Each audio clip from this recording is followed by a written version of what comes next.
and people are racing in from the waiting room to join us. That's really exciting. We have 150 people or something like that, 161 participants here. That's wonderful. Welcome. My name's William Whyte, and I'm one of the history tutors here. And together with Dr. Mishka Sinha, where I'm running the St. John's and the Colonial Past project. And it's really lovely that you're all here. I do hope you're all well and thriving. Normally, just about now, we'd be welcoming all the historians back to St. John's for our newly invented tradition. We invented the tradition of history dinner, and of course we can't do that, but we are very thrilled that you've joined us today online. Just before we begin, I've got a couple of housekeeping items just to share with you. The first is just to ask if you can ensure that your microphone is switched off, and also that if you could turn your video off as well, that would be greatly appreciated, because if we're not careful, what happens is that that challenges people's broadband. So if you could turn your video off, that would be extremely helpful. I'm looking forward to taking questions after this. And if you have questions at any point during the talk or at the end, please use the chat function at the bottom of the screen. Anything you write there, I will read, and then we will try and answer your questions. I should let you know that the talk's being recorded and will be shared on the college's website and on social media. And we hope that you're going to enjoy what follows. I'm sure you are. But if you have any feedback or comments, we'd be absolutely thrilled to hear them, either through the chat function at the bottom of your screen, or if you email alumni@sjc.ox.ac.uk, or through the feedback form that's going to be sent to you in the next couple of days. But that's enough housekeeping, that's enough boring stuff. Let's move on to the main event, which is Dr. Mishka Sinha speaking on how many skeletons in the closet. Dr. Sinha joined us just over a year ago now, after a career that has taken her from India to Cambridge to Berlin to Florence and then back to Oxford. She has just finished a major work on the intellectual history of Arabic and Oriental scholars in the early modern world, and we were thrilled when she came to join us to work on this project. And with that, I will stop and I will hand over to Mishka. Thanks ever so much for doing this. Hello, I'm Mishka Sinha, and I'm really excited and feel very privileged and also a bit nervous about presenting this project. I hope you like it. So I should just say that I actually don't know very much about Arabic or the early modern world. I work on the history of Sanskrit in the modern period, just in case you want to ask me any questions about Arabic. The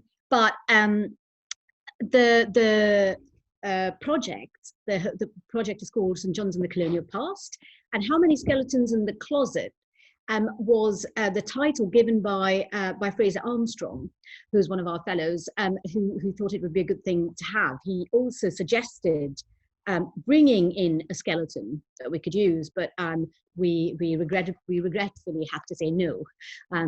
No skeletons allowed.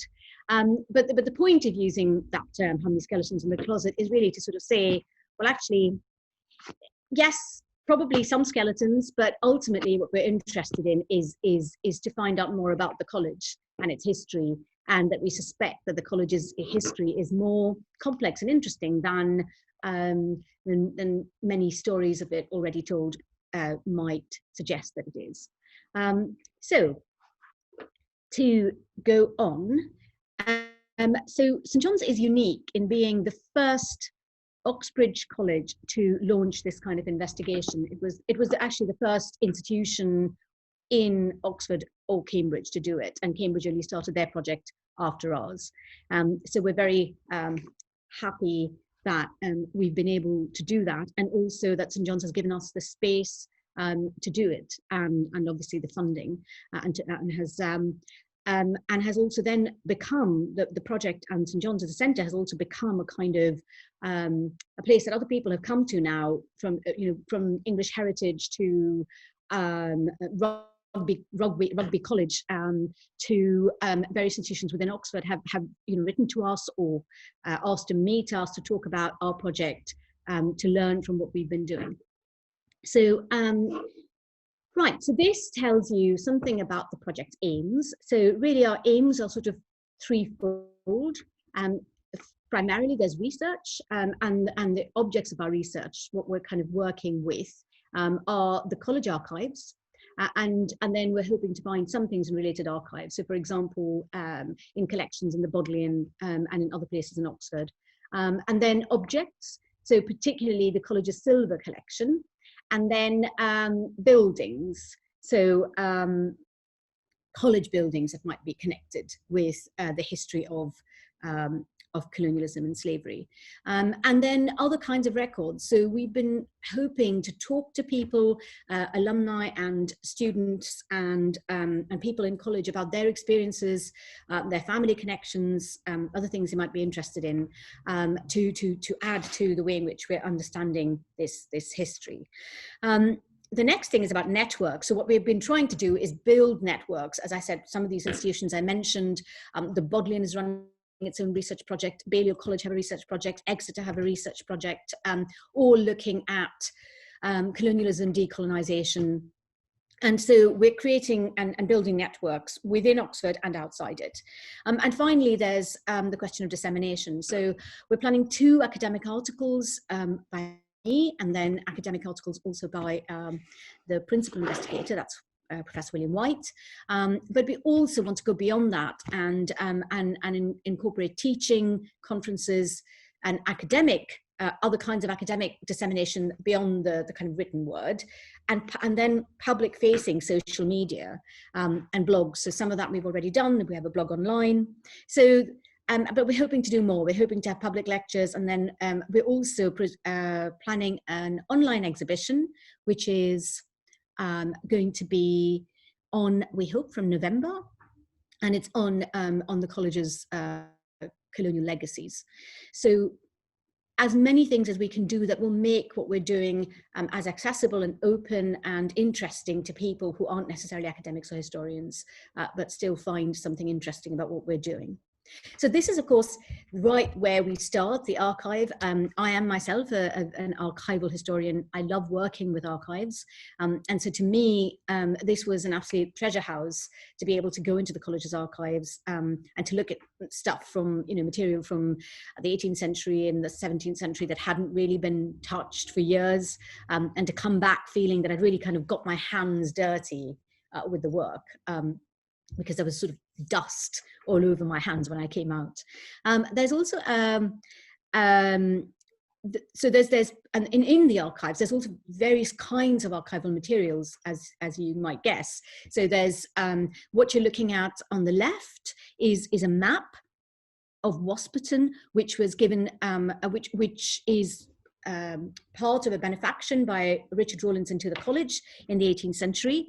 And what you can see there is a bit of the map, and then the original manor house, there's a little drawing of it. There's also, on the right-hand side, is actually Rawlinson's PhD degree, which looks incredibly grand compared to the sort of rather boring and slight pieces of paper we get given now. And then in the middle is archival material from the 20th century, that relates to a particular benefaction and how those monies were being invested at the time in the 1930s. And you'll see there are war bonds and colonial bonds that are coming into play. So that's some of the kinds of materials we have. We have family papers and letters. We also have, as you can imagine, lots of student records.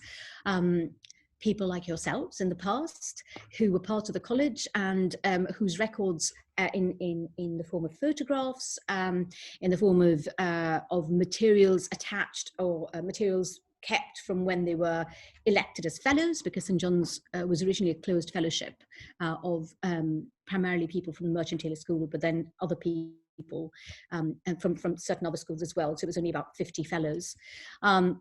So that on the left is a statement that shows the election of Joseph Lyons Walrond, who was one of our early students. There's more about him on the college website if you want to find out more about him. Photographs, as you can see, on the right-hand side is a term list, and these were documents that were sort of that I think that were kept during the students' term here, and that said it lists what they studied, and then the president at President's Collections would actually write notes about the students. Well, certain presidents did, saying what he thought about their work, which has obviously proved to be another kind of quite interesting record. So that's student records. There were also some other kinds of student-related resources which related to the students' clubs, the various clubs and societies that they had, and they had many of them. And the one that I'm particularly interested in, and I'm hoping to write about in one of the academic papers that I write, was called the Debating Society, and it lasted from about the 1850s to the 1950s. And what distinguishes the Debating Society records from many of the other student societies is that the records were kept in quite a lot of detail. So there's really interesting details about who said what, not at length, but kind of quite a summary that gives you a real flavour and a real taste of what people were saying and how people were responding to what they were saying. And you can imagine this room of full of young men. They were young men, all of them, sort of debating all these hot topics of the day, and really kind of topics that were very topical. So they're debating things like women voting and whether they should vote or not in the early 20th century. They're even debating the possibility of building a channel tunnel to France in the early 20th century. And what you see here is a particular entry, I think it's from 1910, Monday 14th November 1910.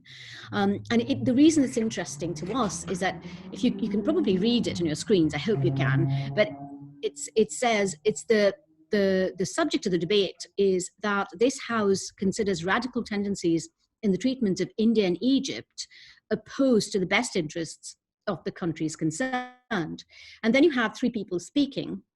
And the first, the opener, he basically says that Mr. Keir Hardie's idea that England should leave India is the upshot of radical tendencies, and he states these words, that basically there would be anarchy if England left India. So that was that's the opening ambit. And then you have an Egyptian student, because by the time you get to 1910, what you get is students from different countries. So from the late 19th century, once the Universities Test Acts came into, so basically when people who were non-Anglican could come to Oxford and Cambridge, from the late 19th century, you start getting students from Asia and Africa. And so at this point, you have, in this debate, you have an Indian student and an Egyptian student, both giving their views on this subject. So Mr. Abdel Ghaffar, he says, concerning Egypt, his native country, he denies that any Englishman can look at Egypt in an unbiased way. He defended neither liberals nor conservatives, but his own cause. He said that they relied on the English nations as a whole, not on English politics, that the English occupation has brought no better conditions with it. And then he gave a description of the way that England had first got possession of Egypt, describing with great accuracy. Sorry, I need to.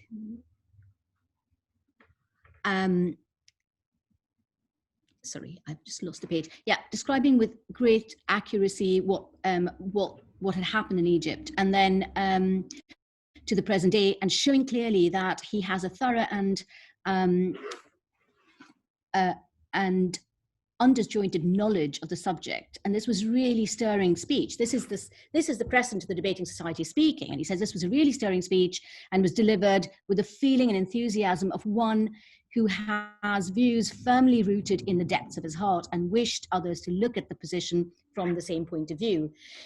And then the next person to speak is an Indian, and his name is Narayana, and he says that he speaks in support of the opener, and says that he finds it very difficult to kind of agree with all these views. And he says that he doesn't think that India wants Britain to leave.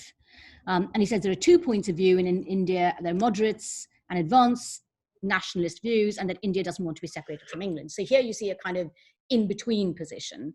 And what's interesting is that these people then go on to have interesting positions within the civil administrations of their countries under the British. So Abdel Ghaffar, who goes on to become a Minister of Agriculture and Public Works in Egypt, where he may have met and probably did meet people from St. John's that he was in St. John's with in the same years, who were in the British administration in Egypt. And we can wonder what sorts of contacts they continued to have and whether their being at St. John's at the same time made a difference. Narayana, who was called Haldodari Surappa Narayana, was a landholder, and he ended up being a conservator of forests. So that's also in the British administration of India. And then Lambert himself, the president, it was another very interesting figure. And he he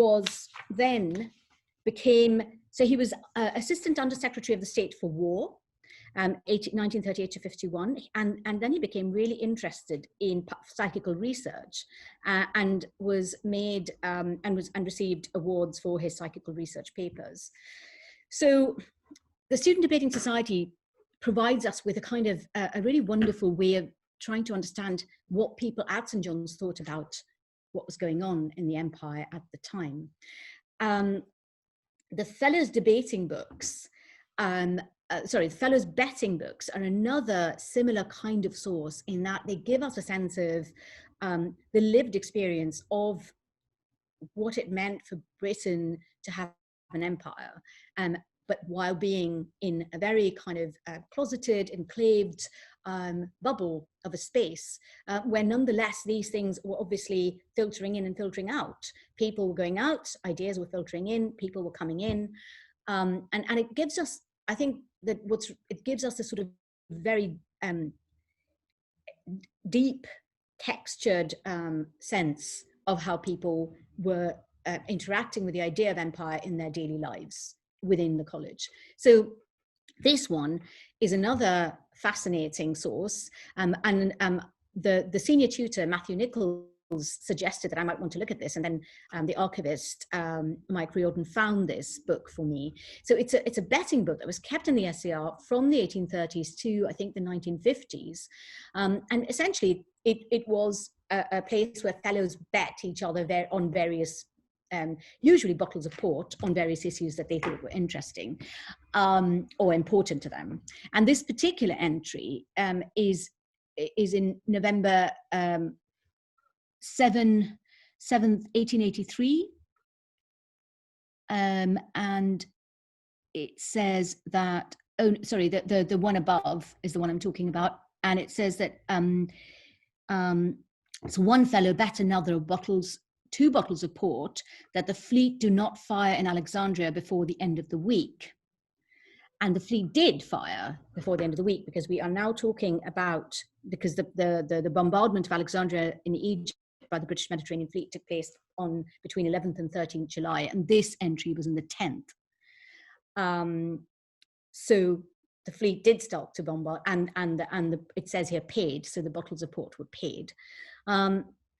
So this is the sort of thing that that I find particularly interesting, because it gives us a sense of how people are actually thinking and feeling within the college while they're in the college. So moving on from the Fellows Betting books, we move on to the college silver. So this is another wonderful source, because the silver, there are different ways of getting to a person or an idea that we want to investigate. One way is to find an entry in a register or find a photograph and think, okay, who's that person? What's he doing there? Or to find an entry in the debating society or the betting book and then go on to look for that person in the records. But another way is to start with an object. And all three of the objects here are quite interesting to us. The one on the right, the far right, is a tun or a tankard that was given to the college by Thomas Rawlinson, who was the brother of Richard Rawlinson, one of the major benefactors of the college, and I'll be talking about him in just a minute. In the middle are some silver patterns, the kind of plates. There are about 6 of them. They're quite heavy and really quite beautiful in their plainness. And they were given to the college by Daniel Latifi, who was a student here and went on to be a very prominent barrister in India. And the one on the far left is a mysterious box, which I will talk about a bit more right at the end, and that I'll end with that box. So that's college silver. And finally, it's also what has been really useful for us are the biographical registers. So they are compiled by Valentine Sillery, and they comprise a series of blue paper-backed volumes that together represent a really important resource for the project, because they provide a list of college members from 1660 to 1975, together with some outline biographical details, and are a great place to start our investigations. And I think that what is, I think, important for me to re-emphasize at this point is that these stories that I've started to tell you are not stories of heroes and villains. They're stories of individuals, complex individuals who have various attributes, opinions, and lives of different kinds and experiences. And so the point here is really not to kind of judge them so much as to try to understand them both within the context of the college and within the context of empire when they went out, or where they came in from. So let's move on to the benefactors. But before I do that, I should just say that there are other sources that we do use, and they're very, there are very many sources that, say, that still exist, that we still have to, and that exist that we still have to do more work with. So buildings are one, but also the college has a wonderful collection of paintings, and we want to try and look at those a bit more and try and understand what sorts of provenances they might have. And also the college library has some very interesting book and manuscript collections. So just having said that, I'm going to now move on to the benefactors. So this one is a gentleman called Tobias Rustat. So Rustat was the Oxford Dictionary of National Biography says that he was baptized in 1608. And then he died in 1694. He was, from 1659, Yeoman of the Robes. He was a devoted follower of Charles II, and much of his personal wealth came from his career as a courtier in the 1640s and afterwards, and he profited substantially from this. His wealth then further increased when he became an investor in a series of trading companies. The Company of Royal Adventurers of England trading into Africa, commonly called the Royal African Company, which was chartered in 1663 and reincorporated in 1672 as the Royal African Company. And his name appears on the charter of both of the companies. And he was involved in another company called Gambian Adventurers in the 1680s. And many courtiers at this time invested in these companies and other people in Rustat's circle, including Rustat's banker, Edward Backwell. Now, we know about Rustat's connection with colonialism actually because of research that's been done in Cambridge. So the Cambridge Legacies of Slavery research project, which started this year in January, they've had a pretty tough time. So have we, but they started in January. So, you know, it's quite amazing what they've been able to do so far. And this project is essentially, Rustat was a very important benefactor of Jesus College, Cambridge, which was Rustat's father's college. He is not such an important benefactor of St. John's. Nonetheless, he did give some money to St. John's, not very much. And it was then discontinued. I think in the 19th century, it was started again in the 20th century, but I think it by the time we got to the 20th century, it amounted to about £40 or £45. So it's not a significant benefaction. Nonetheless, it's an important and interesting connection to draw because it tells us a bit about how deeply people who were wealthy were invested in slavery as an enterprise. Many people who were wealthy, and Rustat is one of them. So in this period. So the the Cambridge project says that the Royal African Company was not consistently profitable, but Rustat received significant dividends on his investment and took a role in the running of the Royal African Company, being elected for a yearly term as an assistant, the rough equivalent of a director, in 1676, 79, and 1780, though he didn't have much direct involvement with the day-to-day running of the company. The Royal African Company, according to William Pettigrew, this is quoted by the Cambridge Research Project, the Royal African Company shipped more enslaved African women, men and children to the Americas than any other single institution during the entire period of the transatlantic slave trade. From its foundation in 1672 to the early 1720s, the African Company transported close to 150,000 enslaved Africans, mostly to the British Caribbean. And investors in the Royal African Company were fully aware of its activities and intended to profit from its exploitation. Rustat never married, and therefore he left. I think he left about £20,000 to his nephew, but other than that, he gave widely to charity. And over £10,000 was dispersed amongst Leicestershire churches, St Paul's Cathedral, Chelsea Hospital, lots of widows and orphans funds, St John's Hospital, Bath, and St John's College, Oxford and Cambridge, and the Cambridge University Library, and of course Jesus College.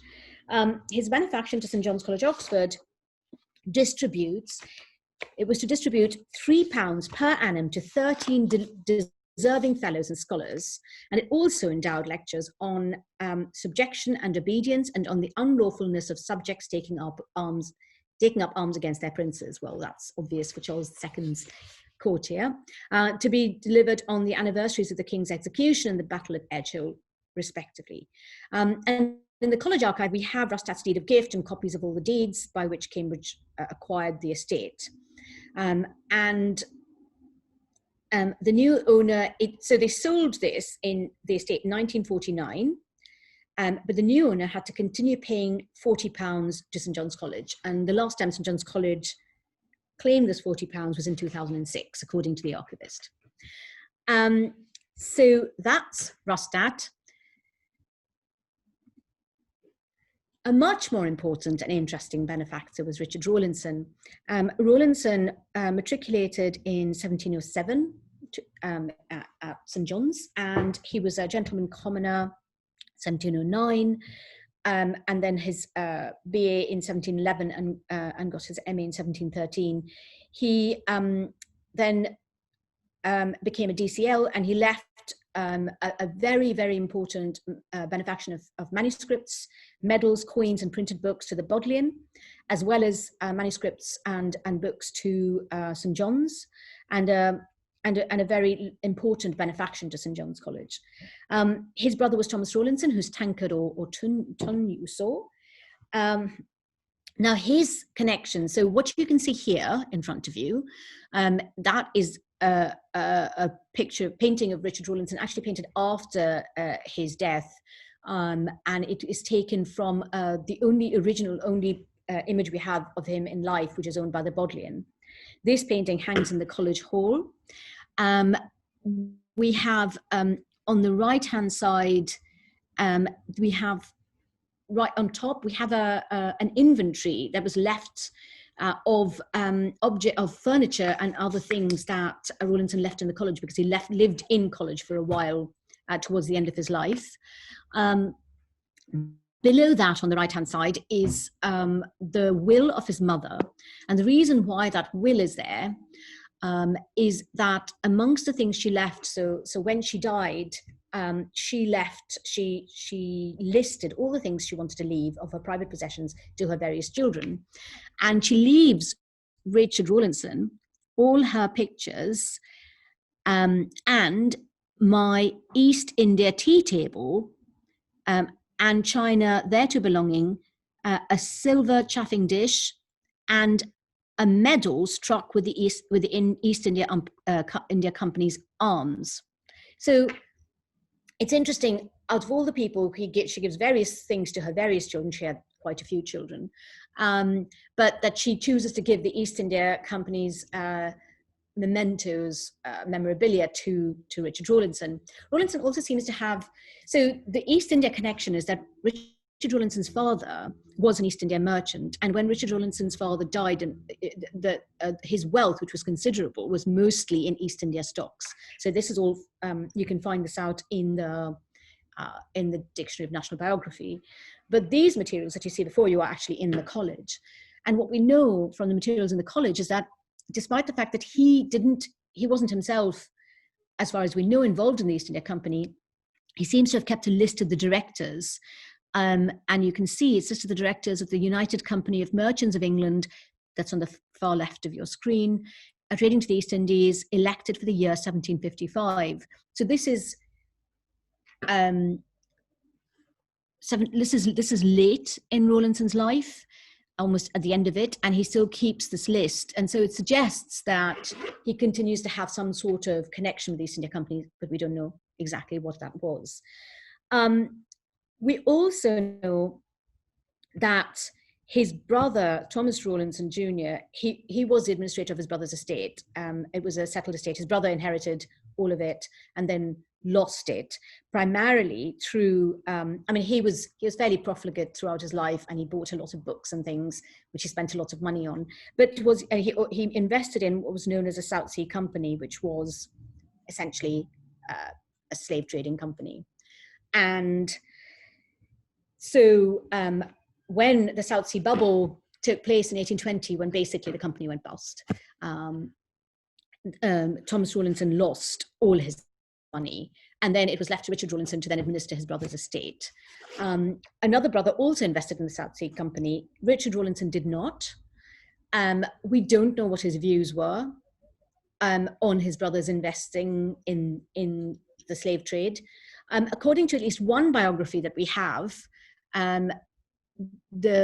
he didn't approve of the slave trade, but we don't know what the source of this information is.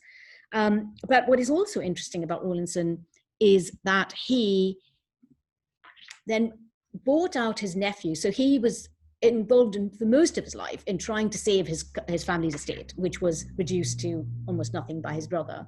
And he did it by sort of buying out his brothers and then managing and to get rid of all the debts. And his brother's son was, one of his brother's sons was his last remaining heir, because many of the siblings didn't have children. Richard Rawlinson himself never married. But this one nephew, who was his only remaining heir, he was bought out by Richard Rawlinson for the sum of £1,000 from his interest in the family estate. And what he did with that money, his purpose for selling out, was to then invest that money in a slave ship, of which he was the captain. So he was Captain Richard Rawlinson. And we know about what happened to the slave ship from an entry from an article published in the London Evening Post. As you can see, I've got it up there, and you can actually read it. Thursday, December 14th to Saturday, December 16th, and that is 1749. And I won't go into the details, but because you can probably read that on your screen if you want to. But essentially, he was captain of a slave ship which underwent several journeys trading slaves. So it was involved in the triangular trade, went from Liverpool to off the coast of West Africa, and then to the Caribbean. So it took goods from Liverpool, went to the Caribbean, bought slaves, and then took them to went to the West Africa, bought slaves, and then took them to the Caribbean.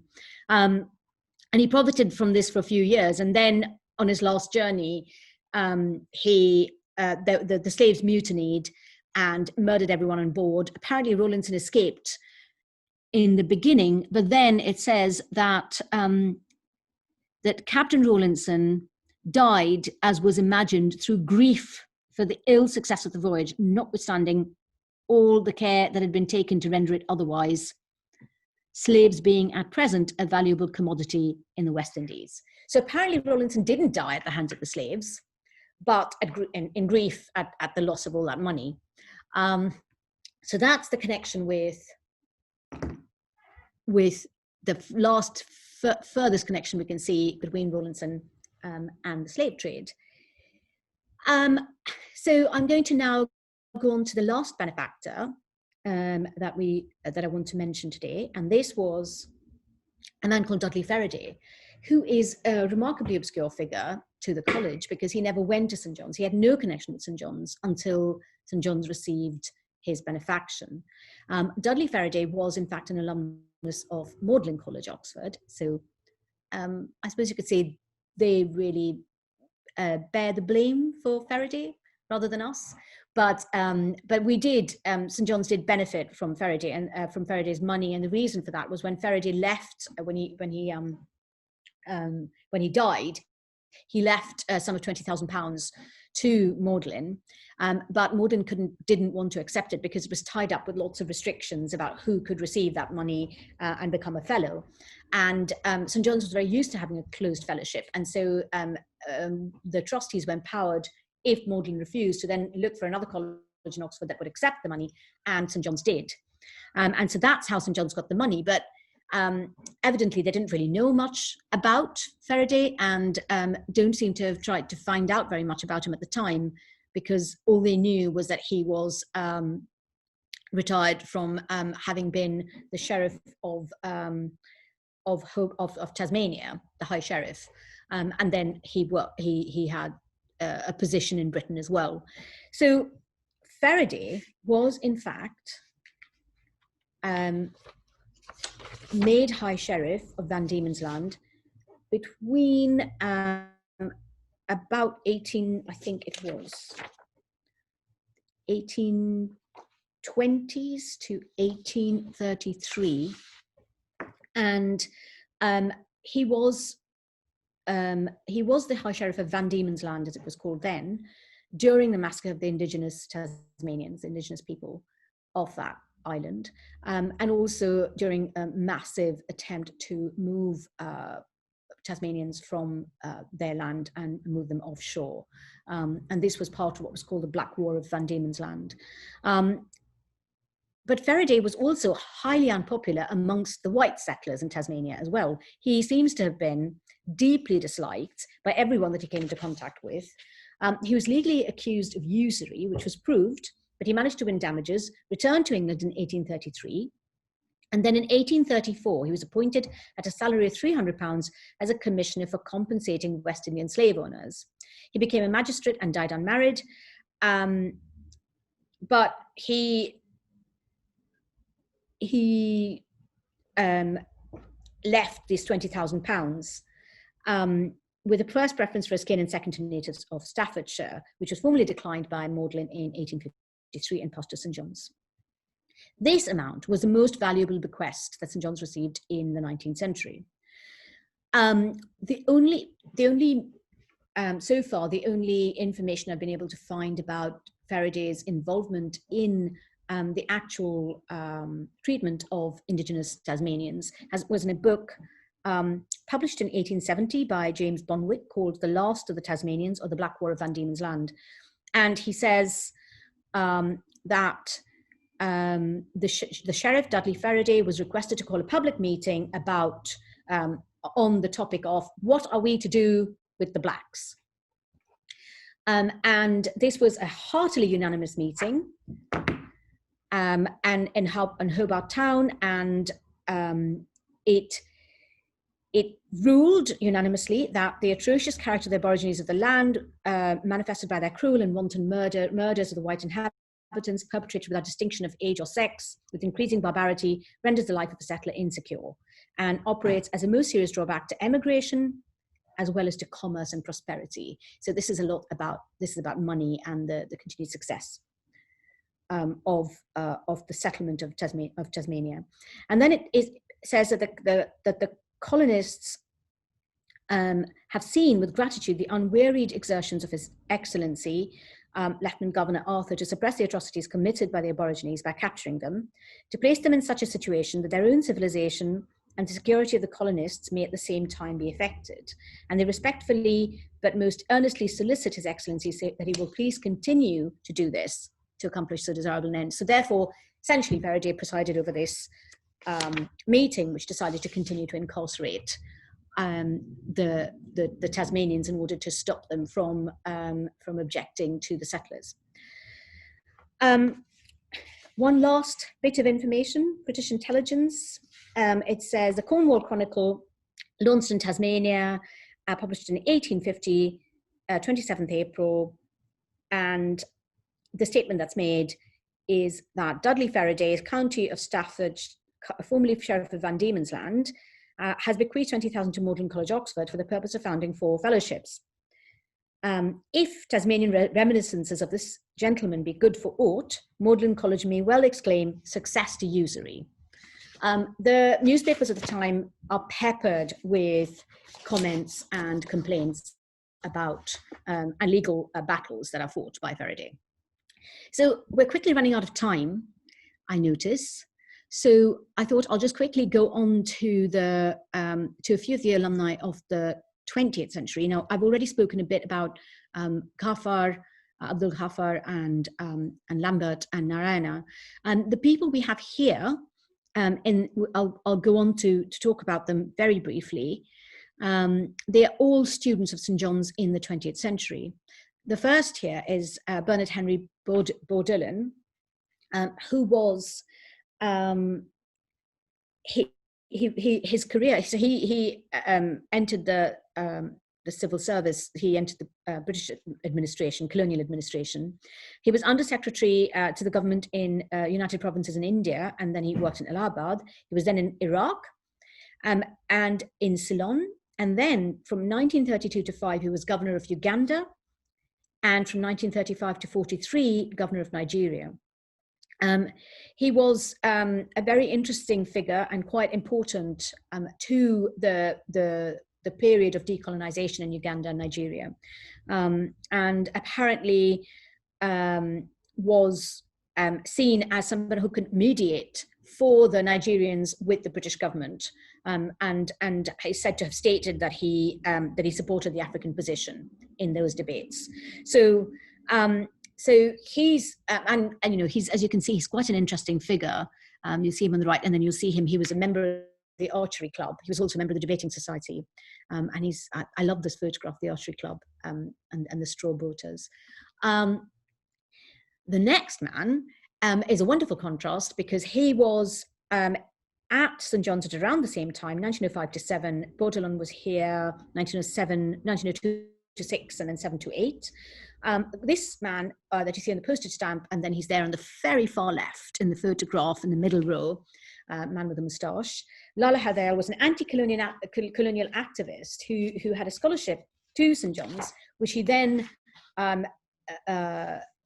gave up after 2 years of it, and became quite an important figure in anti-colonial activities outside of India, so amongst the Indian diaspora, particularly in the United States. And he founded something called the Ghadar movement, which was quite a prominent movement to kind of agitate for Indian independence outside of India.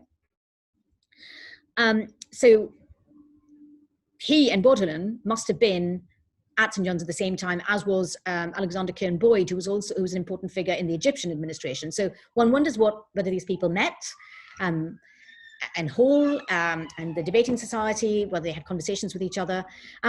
This one here is another figure. He was here in the 1930s, and that is the man who gave the silver patents. He went on to be a very important barrister in India. He was called to the bar at Gray's Inn. He had radical political and anti-colonial sympathies, and was considering joining the Indian Civil Service, and then decided he didn't enter the Indian Civil Service, and as national politics took a different direction, he concentrated his energies instead on being involved with Indian law. And he was actually important in various quite significant cases, and was quite foundational to Indian legal history.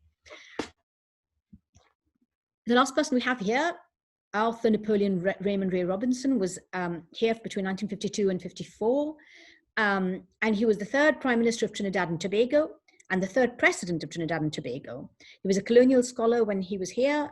He was also a barrister, called to the Inner Temple, and he's said to have made the proposal that led to the foundation of the International Criminal Court. The reason for giving you this sort of selection of people is really to kind of point out how complex and intersecting a set of histories we have here at St. John's, despite the fact that it was actually a relatively small college and relatively in the until the 19th century, relatively poor college, and yet just this, it reflects such a wide variety of people, opinions, political positions, cultures, histories, and ideas. Do I have 5 minutes to finish? Okay. So this last slide that I've got here was a story I promised I'd end with. So this box I discovered when Hannah Skoda, who is a fellow and history tutor at the college and an early modern historian, very kindly let me into the college's silver collection, which was in itself an amazing experience. And amongst all the wonderful objects that there were, I found this silver box, which unfortunately I don't have I don't have a full picture of this box up here, but you can see the full picture of it on the, I'll go back to the first slide and you can see it.